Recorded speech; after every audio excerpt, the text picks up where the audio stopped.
Firman Tuhan Harian. Tuhan menggunakan pengelolaannya atas manusia untuk mengalahkan iblis.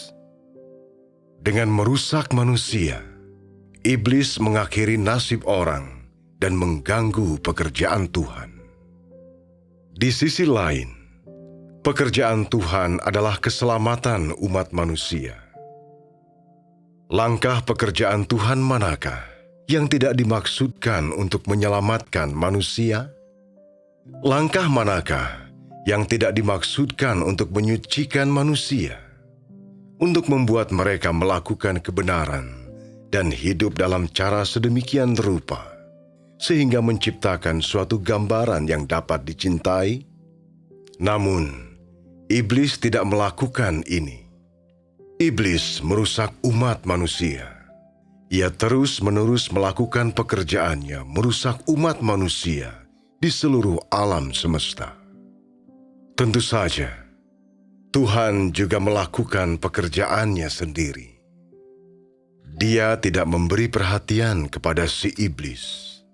Tidak peduli berapa besar otoritas yang iblis miliki, otoritasnya tetap diberikan oleh Tuhan.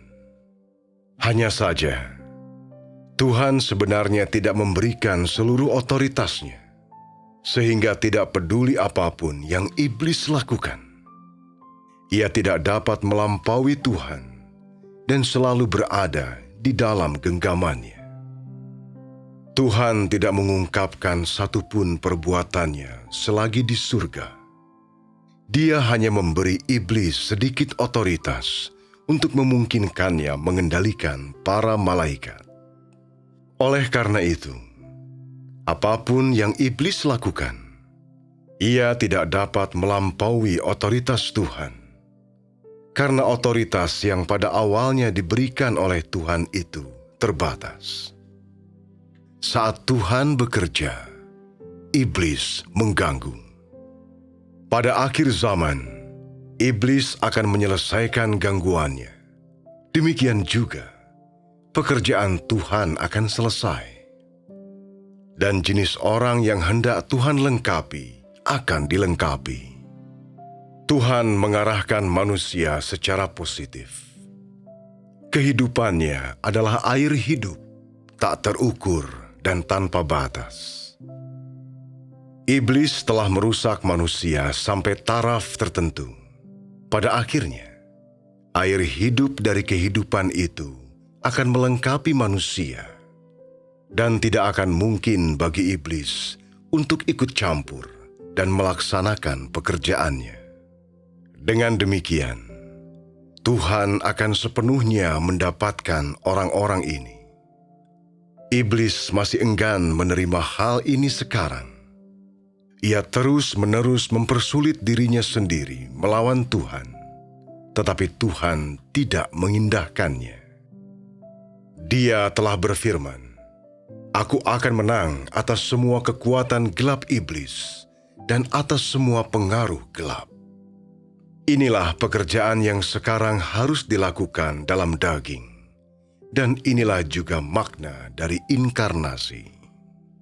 Pekerjaan ini adalah untuk menyelesaikan tahap pekerjaan mengalahkan iblis di akhir zaman, untuk memusnahkan segala sesuatu yang menjadi milik iblis. Kemenangan Tuhan atas iblis adalah kecenderungan yang tak terelakkan. Iblis sebenarnya sudah gagal sejak lama. Ketika Injil mulai tersebar ke seluruh negeri Sinaga Merah yang sangat besar, yaitu ketika Tuhan yang berinkarnasi mulai bekerja, dan pekerjaan ini dijalankan. Iblis dikalahkan sepenuhnya, karena inkarnasi dimaksudkan untuk mengalahkan iblis. Iblis melihat bahwa Tuhan telah sekali lagi menjadi manusia, dan juga sudah mulai melaksanakan pekerjaannya. Dan ia melihat bahwa tidak ada kekuatan yang dapat menghentikan pekerjaan itu. Oleh karena itu, iblis tercengang ketika melihat pekerjaan ini, dan tidak berani melakukan lebih banyak pekerjaan lagi. Awalnya iblis berpikir bahwa ia juga memiliki banyak hikmat dan ia pun menyela dan mengganggu pekerjaan Tuhan. Namun, ia tidak menduga bahwa Tuhan telah sekali lagi menjadi manusia dan bahwa dalam pekerjaannya, Tuhan telah menggunakan pemberontakannya untuk berfungsi sebagai wahyu dan penghakiman bagi umat manusia. Dan dengan demikian menaklukkan umat manusia dan mengalahkan dirinya. Tuhan lebih bijaksana daripada iblis, dan pekerjaannya jauh melebihi dia. Oleh karena itu, sebelumnya aku menyatakan hal berikut. Pekerjaan yang kukerjakan dilaksanakan sebagai tanggapan terhadap tipuan iblis. Pada akhirnya, aku akan menyatakan kemahakuasaanku dan ketidakberdayaan iblis. Ketika Tuhan melakukan pekerjaannya, iblis mengekornya dari belakang, sampai pada akhirnya ia dihancurkan. Ia bahkan tidak akan tahu apa yang menimpanya. Ia hanya akan menyadari kebenaran itu setelah diremukkan dan dihancurkan. Pada waktu itu, ia sudah akan terbakar di lautan api. Tidakkah ia akan sepenuhnya yakin saat itu? Karena tidak ada lagi rencana jahat yang dapat ia pakai.